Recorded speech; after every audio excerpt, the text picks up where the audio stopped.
अस्सलाम वालेकुम स्टूडेंट्स। आज के सेशन में मैं आपको बायोलॉजी का इंट्रोडक्शन दूंगी। फर्स्ट ईयर पार्ट 1 का फर्स्ट चैप्टर है ये। इंट्रोडक्शन इसमें गिवन है। इंट्रोडक्शन में सबसे फर्स्ट जो चीज़ है वो आपकी बायोलॉजी की डेफिनेशन गिवन है।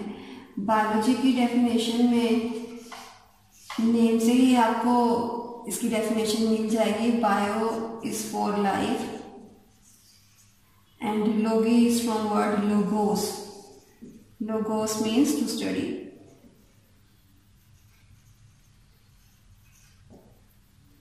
So अगर इन दोनों को कंबाइन करें तो बायो की डेफिनेशन क्या होगी? स्टडी ऑफ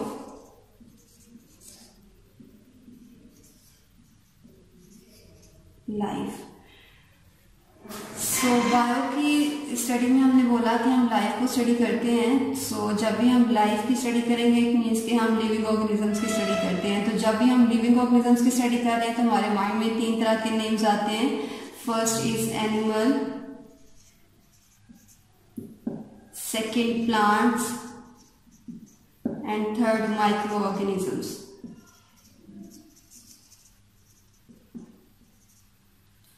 अगर हम कह रहे हैं कि ये तीनों animals, plants and micro organisms living organisms की कैटेगरी में आते हैं तो आपकी बुक में इंपॉर्टेंट शॉर्ट क्वेश्चन है ये। लिस्ट गिवन है करैक्टर्स की। वो करैक्टर्स हम 1 बाय 1 देख लेते हैं कैसे कौन से करैक्टर्स हैं जो कि लिविंग ऑर्गेनिजम्स को नॉन लिविंग से डिफ्रेंशिएट करवाते हैं।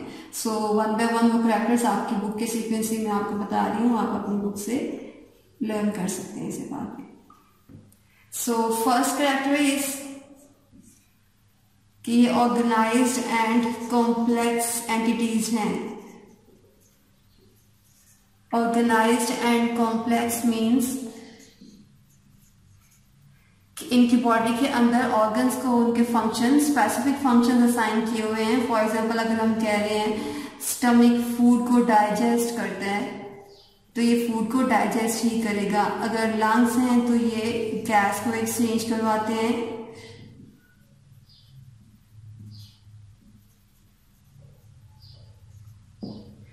तो स्टमक गैस एक्सचेंज नहीं करवा सकता, लंग्स डाइजेस्ट नहीं कर सकते। स्टमक अपने फंक्शन के लिए असाइन है, लंग्स अपने फंक्शन असाइन है उसको, वो एक दूसरे के काम नहीं कर सकते। सो हम कहते हैं कि लिविंग ऑर्गेनिजम्स चाहे वो एनिमल्स हैं, प्लांट्स हैं या माइक्रो ऑर्गेनिजम्स हैं, वो अपने फंक्शंस में ऑर्गेनाइज्ड हैं। कॉम्प्लेक्स है इट मीन्स कि इनकी बॉडी के अंदर बहुत से सेल्स हैं और बहुत से ऑर्गन्स इनकी बॉडी को मिलकर बना रहे हैं। कोई एक ऑर्गन या कोई एक सेल इनकी बॉडी के अंदर नहीं है। कॉम्प्लेक्सिटी को अगर डिस्कस करें तो आपकी बुक में जो सेकंड कैरेक्टर है वो यूनिसेलुलर एंड मल्टी सेलुलर का है।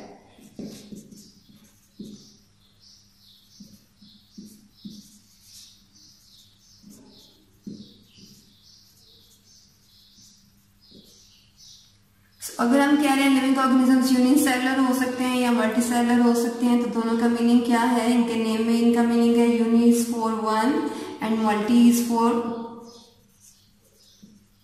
मैनी। सेलुलर अगेन दोनों में सेल के लिए टर्म यूज की हुई है। सो वो सारे लिविंग ऑर्गेनिजम्स जो कि यूनिसेलुलर हैं उनकी बॉडी जस्ट एक ही सेल की बनी हुई है, वाइल जो मल्टी सेलुलर है उनकी बॉडी के अंदर एक सेल नहीं होगा, उनकी बॉडी बहुत से सेल से मिलकर बनी होती है। ये आपकी बुक में सेकंड कैरेक्टर लिविंग ऑर्गेनिज्म का गिवन है। थर्ड कैरेक्टर आपकी बुक में जेनेटिक प्रोग्राम, हर एक लिविंग ऑर्गेनिज्म का जेनेटिक प्रोग्राम होता है। अब ये जेनेटिक प्रोग्राम क्या है? Genetic program, genetic is from genes. Genes आपके हर एक सेल के अंदर, हमने पहले बोला कि लिविंग ऑर्गेनिज्म सेल के बने हुए हैं, वो यूनिसेलुलर हो सकते हैं, वो मल्टी सेलुलर हो सकते हैं। इस सेल के अंदर एक थ्रेड लाइक स्ट्रक्चर है। ये thread like structure is called DNA. Allah Taala ने इस डीएनए को सेगमेंट्स के अंदर डिवाइड किया हुआ है। इस सेगमेंट्स को आप जीन्स कहते हैं। हर एक सेगमेंट को, फॉर एग्जांपल यहाँ पे हमने 3 सेगमेंट्स ड्रॉ किए हैं तो यहाँ पे टोटल कितनी जीन्स हो जाएंगी? 3 सेगमेंट्स हैं तो 3 ही जीन्स यहाँ पे हमने ड्रॉ किए हैं। और ये जीन्स किस फंक्शन के लिए असाइन होती हैं?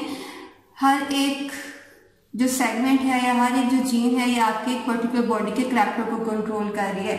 फॉर एग्जाम्पल हम कह रहे हैं कि फर्स्ट सेगमेंट आपकी हाइट को कंट्रोल करता है, बहुत से लोग लंबे होते हैं कुछ छोटे होते हैं, तो ये फर्स्ट जो करैक्टर है, जो फर्स्ट सेगमेंट है ये आपकी हाइट को कंट्रोल करेगा। सेकंड करैक्टर आपकी स्किन के कलर को कंट्रोल करता है, हर एक इंडिविजुअल के जो स्किन के कलर्स हैं वो वेरी करते हैं, तो सेकंड सेगमेंट है जो स्किन कलर को कंट्रोल कर रहा है ये आपका सेकंड जीन हो जाएगा। सो जितने भी लिविंग ऑर्गेनिजम्स हैं, चाहे वो एनिमल्स हैं, प्लांट्स हैं या माइक्रो ऑर्गेनिजम्स हैं, उनकी बॉडी के अंदर जेनेटिक प्रोग्राम है। जेनेटिक प्रोग्राम में इट मीन्स कि उनकी बॉडी के अंदर उनके करैक्टर्स को कंट्रोल करने के लिए जीन्स हैं जो कि डीएनए के ऊपर सेगमेंट्स की फॉर्म में मौजूद होती है। फोर्थ करैक्टर आपकी बुक में एनर्जी का बताया हुआ है कि ये एनर्जी को यूज कर सकते हैं और एक्वायर कर सकते हैं, और जब भी एनर्जी यूटिलाइजेशन की बात आती है तो एनर्जी डायरेक्टली या फिर इनडायरेक्टली हम यूज कर सकते हैं। एनर्जी हम फूड के थ्रू लेते हैं, इट मीन्स कि यहाँ पे एनर्जी की यूटिलाइजेशन से फूड की यूटिलाइजेशन का मीनिंग लिया गया है। एनर्जी यूटिलाइज कर सकते हैं डायरेक्टली या फिर इनडायरेक्टली। जब हम डायरेक्टली बात करते हैं तो यहाँ पे हम ऑटोट्रोफ्स की बात करते हैं। ऑटोट्रोफ्स वो सारे लिविंग ऑर्गेनिजम्स हैं जो कि अपने फूड को खुद सिंथेसाइज कर सकते हैं। जैसे हम इंडिविजुअल्स की बात करें, ह्यूमंस की बात करें, तो हमें अपनी नीड्स को पूरा करने के लिए, न्यूट्रिशन को लेने के लिए हम खाना खाते हैं। हम खाना प्लांट्स खा सकते हैं, हम एनिमल्स खा सकते हैं। तो जो ऑटोट्रोफ्स हैं ये खाना नहीं खाते, ना वो प्लांट्स को खाएंगे, वो ना एनिमल्स को खाएंगे। अपनी एनर्जी की रिक्वायरमेंट को पूरा करने के लिए वो अपनी फूड को खुद सिंथेसाइज करवाते हैं। सो इट मीन्स कि वो सारे लिविंग ऑर्गेनिजम्स जो अपनी फूड सिंथेसाइज करवा सकते हैं ये ऑटोट्रोफ्स हैं, और ऑटोट्रोफ्स प्लांट्स की एग्जाम्पल यहाँ पे आप ले सकते हो। सेकेंड हमने बोला कि एनर्जी इनडायरेक्टली ले सकते हैं, तो इनडायरेक्टली में हेटेरोट्रोफ्स आते हैं। हेटेरोट्रोफ्स वो सारे लिविंग ऑर्गेनिजम्स हैं जो अपनी फूड खुद सिंथेसाइज नहीं कर सकते। सो एनर्जी खुद सिंथेसाइज नहीं कर रहे, फूड सिंथेसाइज नहीं कर रहे, तो उन्हें एनर्जी चाहिए होती है, और एनर्जी लेने के लिए वो खाना खाएंगे, और खाना वो प्लांट्स को खा सकते हैं, वो एनिमल्स को खा सकते हैं। इट मीन्स कि वो इनडायरेक्टली अपनी एनर्जी की रिक्वायरमेंट को पूरा कर रहे हैं, वो सारे हेटेरोट्रोफ में आएंगे। और हेटेरोट्रोफ की एग्जाम्पल्स हम एनिमल्स की ले सकते हैं, बहुत से एनिमल्स ऑटोट्रोफ भी हैं, लेकिन यहाँ पे हम स्पेशलाइज करें तो हम ह्यूमंस तो कह सकते हैं कि ह्यूमंस एनिमल्स जो है ये हेटेरोट्रोफ्स है। हेटेरोट्रोफ्स है, इट मीन्स कि ये अपनी फूड सिंथेसाइज नहीं कर रहे। सो एनर्जी की रिक्वायरमेंट को पूरा करने के लिए इनडायरेक्टली या प्लांट्स को खाएंगे या फिर एनिमल्स को खाएंगे। फिफ्थ कैरेक्टर आपकी बुक में कि इनकी बॉडी के अंदर मेटाबॉलिज्म हो रहा है।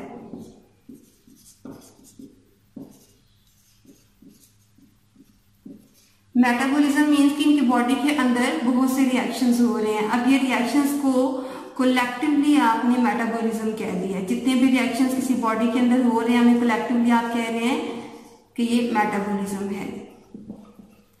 सारे रिएक्शंस को कोलेक्टिवली आपने मेटाबॉलिज्म कह दिया, लेकिन यहाँ पे रिएक्शंस तो टू टाइप्स के हो सकते हैं, कैटाबॉलिक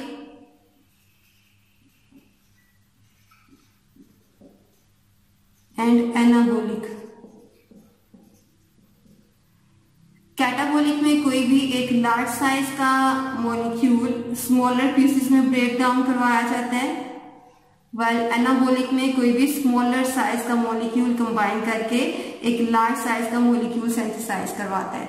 सो कैटाबॉलिक और एनाबॉलिक को कलेक्टिवली आपने कह दिया ये मेटाबॉलिज्म है।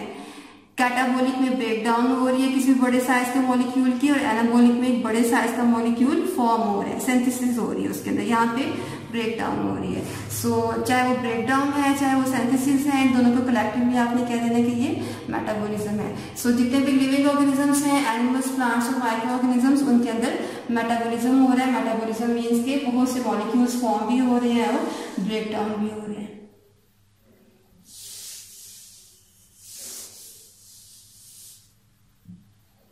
सिक्स कैरेक्टर आपके बुक में कि ये साइज इंक्रीज कर सकते हैं, साइज इंक्रीज कर सकते हैं। इससे पहले वाले पार्ट में हमने देखा कि प्लांट्स, एनिमल्स या फिर माइक्रो ऑर्गेनिज्म चाहे वो स्मॉलर साइज के होते हैं तो उनका साइज छोटा होता है, जैसे ही उनकी ग्रोथ होती है वो अपनी लेंथ को इंक्रीज करते हैं, अपने साइज को इंक्रीज करते हैं। सो जितने भी लिविंग ऑर्गेनिजम्स हैं, चाहे वो प्लांट्स हैं, एनिमल्स हैं या माइक्रो ऑर्गेनिजम्स हैं, वो अपने साइज को इंक्रीज करेंगे। सेवंथ कैरेक्टर आपकी बुक में ये गिवन है कि अपने इंटरनल इन्वायरमेंट को मेंटेन करते हैं। अगर इंटरनल इन्वायरमेंट को मेंटेन करते हैं, हम इसको एक्सप्लेन करें तो उसके लिए एक टर्म यूज की जाती है होम्योस्टेसिस। होम्योस्टेसिस में हमने बोला कि इंटरनल कंडीशंस को मेंटेन करना है। इंटरनल कंडीशंस किसकी? फॉर एग्जांपल कोई भी ह्यूमन की बॉडी है तो ह्यूमन की बॉडी का टेम्परेचर आपको पता है 37 डिग्री सेंटीग्रेड होता है। बाहर सर्दियों में टेम्परेचर 15 डिग्री सेंटीग्रेड भी हो सकता है, समर में ये टेम्परेचर 45 डिग्री सेंटीग्रेड भी हो सकता है। ये बाहर फ्लक्चुएशन टेम्परेचर की हो रही है, लेकिन अल्लाह ताला की तरफ से हमारी बॉडी के अंदर सिस्टम है क्योंकि हमारी बॉडी का टेम्परेचर 37 ही मेंटेन करता है। ना सिर्फ टेम्परेचर को मेंटेन किया जाता है बल्कि वाटर के लेवल को, सॉल्ट के लेवल को, हर एक चीज को मेंटेन करने के लिए अल्लाह ताला ने हमारी बॉडी में एक सिस्टम डिवेलप किया हुआ है। और इस सिस्टम को जो कि हमारी बॉडी की इंटरनल कंडीशंस को मेंटेन करता है उसे आप होम्योस्टेसिस कहते हो। सो होम्योस्टेसिस हर एक लिविंग ऑर्गेनिज्म के अंदर है, चाहे वो प्लांट्स हैं, एनिमल्स हैं या फिर माइक्रो ऑर्गेनिजम्स हैं। 8th चैप्टर आपकी बुक में कि अपना नंबर इंक्रीज कर सकते हैं। नंबर इंक्रीज कर सकते हैं, इट मीन्स कि एक living organism second living organism को प्रोड्यूस करवा सकता है। इट मीन्स कि ये रिप्रोडक्शन कर सकते हैं, चाहे प्लांट्स हैं या एनिमल्स हैं, वो अपने बेबी प्लांट्स से बेबी एनिमल्स प्रोड्यूस करते हैं, वो अपना नंबर इंक्रीज करते हैं, अपनी जनरेशन इंक्रीज करते हैं। सो ये 8th कैरेक्टर है लिविंग ऑर्गेनिज्म का कि ये अपनी जनरेशन इंक्रीज करेंगे, अपना नंबर इंक्रीज करेंगे। 9th and last character in your book is कि ये रिस्पॉन्स देते हैं। रिस्पॉन्स किसको? स्टिमुलाई को। स्टिमुलाई क्या है? कोई भी चेंज इन्वायरमेंट के अंदर, इन्वायरमेंट के अंदर जो चेंज है उसे आपने स्टिमुलाई बोला। हमने ह्यूमंस की बात की या कोई भी लिविंग ऑर्गेनिजम्स की अगर बात करें, यहाँ पे एग्जांपल ले लेते हैं। फॉर एग्जांपल आप किसी रूम में बैठे हुए हैं, वहाँ पे कोई स्नेक आ जाता है तो उसको देख के आप रिस्पॉन्स करेंगे, आप वहाँ पे नहीं बैठे रहेंगे। रिस्पॉन्स कोई स्टिमुलाई कोई अच्छा भी हो सकता है, कोई बुरा भी हो सकता है। स्टिमुलाई मीन्स की चेंज आपके सराउंडिंग में है, इन्वायरमेंट में है, वो टेम्परेचर का हो सकता है, वाटर का हो सकता है, किसी भी चीज़ का हो सकता है। सो कोई भी चेंज इन्वायरमेंट में देखने के बाद, स्टिमुलाई देखने के बाद आप अपनी रिस्पॉन्स जो करते हैं, चाहे वो प्लांट्स हैं या एनिमल्स हैं या माइक्रो ऑर्गेनिजम्स हैं। ये आपके 9th कैरेक्टर की लिस्ट आपकी बुक में गिवन है लिविंग ऑर्गेनिजम्स की।